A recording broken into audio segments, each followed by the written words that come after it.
trying to give you a close coverage about what's going on in the Canadian federal election 2019.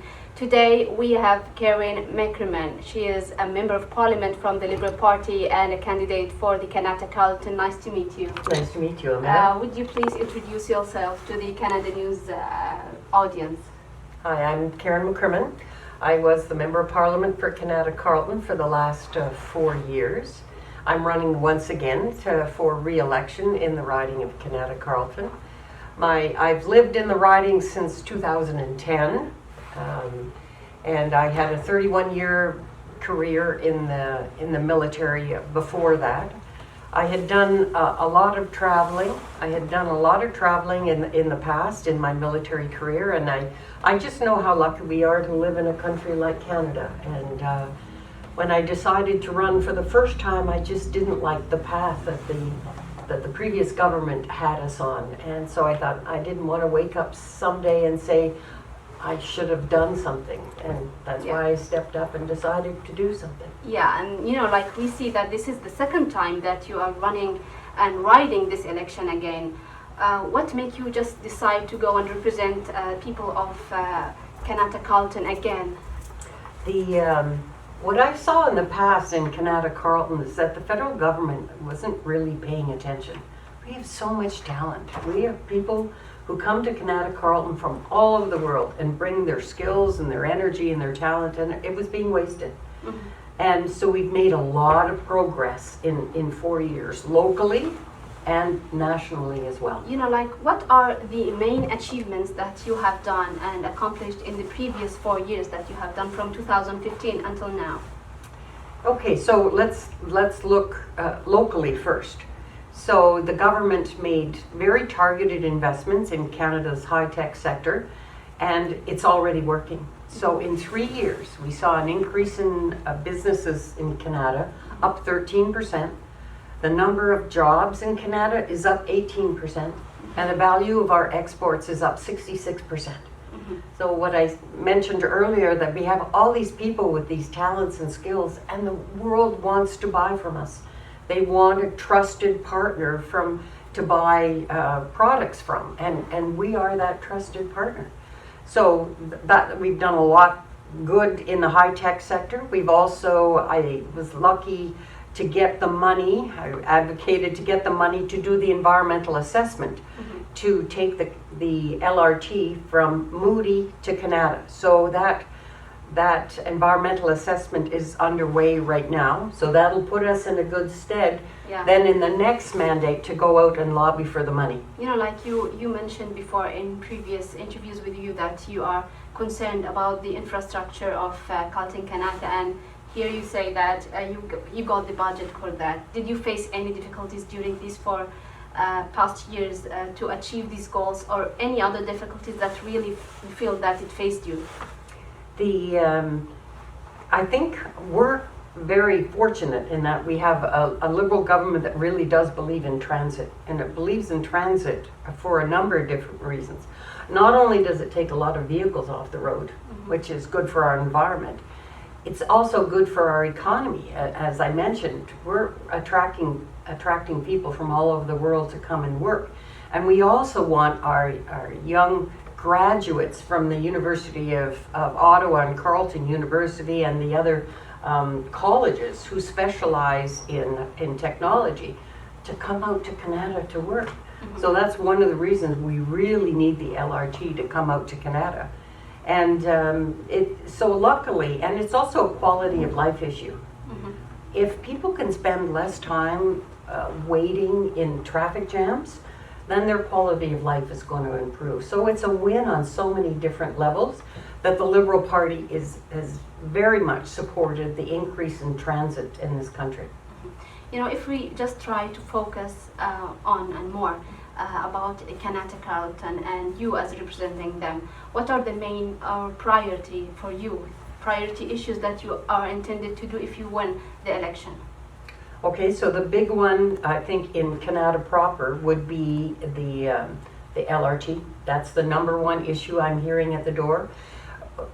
Because we are growing, mm-hmm. there's some challenges with growth at any time, and so fixing the local transit and transportation issues will be at the top of the list.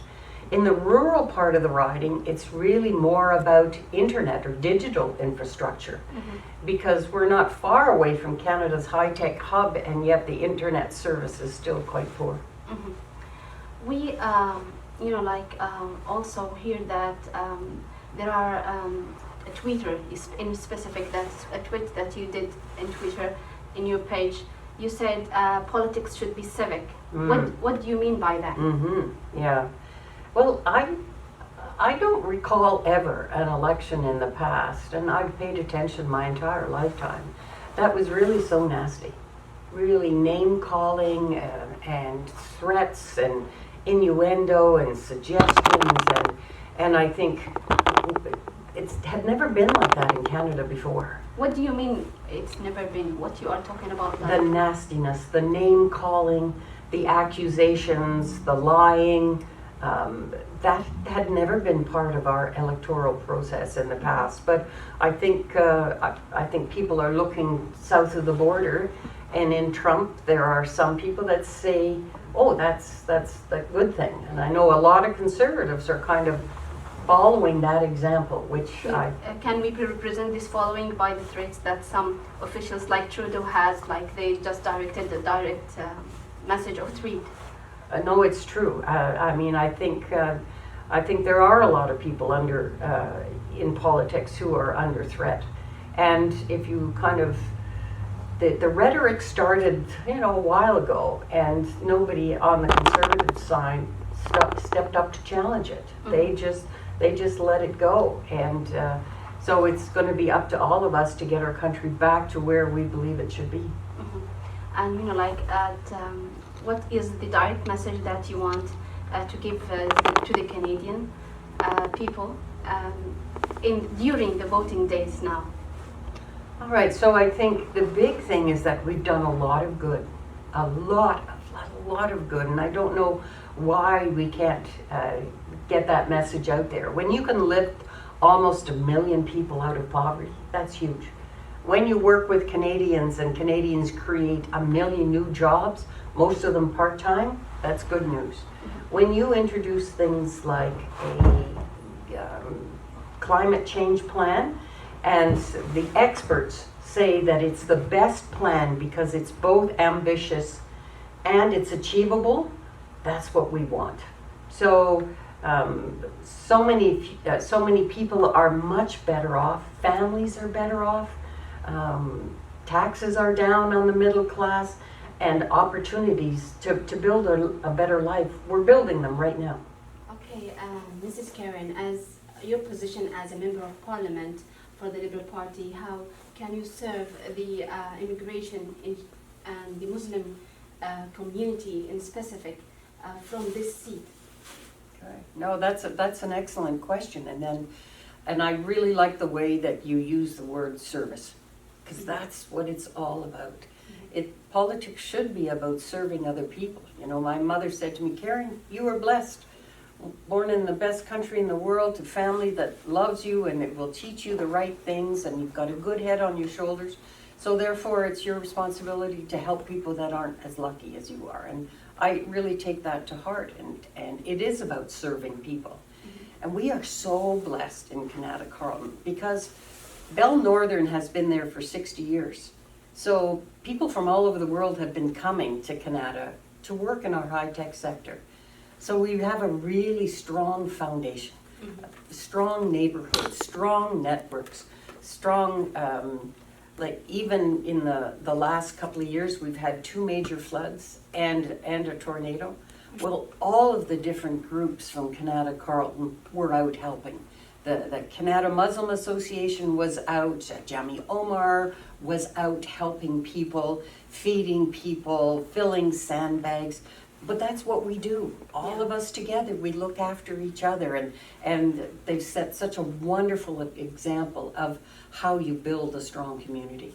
We can see sometimes that there are some messages that can give negative ideas or negative representation for some communities, like we heard before, and we're still hearing about Islamic phobia and to pointing for immigration in general like